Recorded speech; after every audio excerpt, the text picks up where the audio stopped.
We're back. It's second hour, and we are talking to Connor O'Gara from Saturday Down South. And Connor has really done some thinking here lately. He's put a list together of the top coaches in the country. I think we all know who number one is, and most of them, this is not a shot at Connor, but you could go into a kindergarten class and probably come up with the top 10 coaches in the country.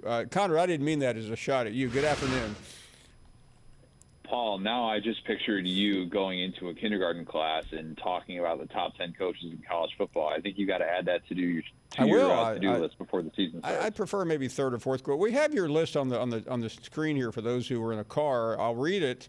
Saban, Sweeney, Ryan Day, Kirby, Jimbo, Riley, Brian Kelly, Dan Mullen, Ed Ogeron, and Mac Brown. That's you can argue, not a loud argument, but when you get to the next list, it gets really interesting. Pat Fitzgerald at 11. I'm going to skip 12 because that's where I'm going to land. Paul Chryst, Matt Campbell, David Shaw, Mark Stoops at 16, James Franklin, Whittingham, Ferens, Mario Cristobal. Those are the top 20. This is according to Connor O'Gara. Luke Fickell, Gary Patterson, Lane Kiffin, number 23. Harbaugh and P.J. Fleck. A lot of places to stop, but I'm going to stop at number 12, Connor, and ask you about Mike Leach as not the 12th best coach in the SEC, but the 12th best coach in the country.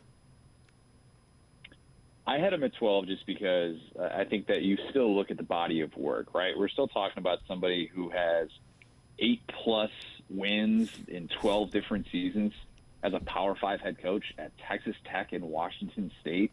That's not an easy thing to do. And I think his brand of offensive football has yielded those results. When you have a top 5 passing offense all but 3 seasons as a head coach, and all of those are in year one, your brand of football works. And for me, that's where I come back to with Leach, because I think that you look around and you could say, well, this coach is more accomplished here, this coach is more accomplished there. But what's Mike Leach trying to do?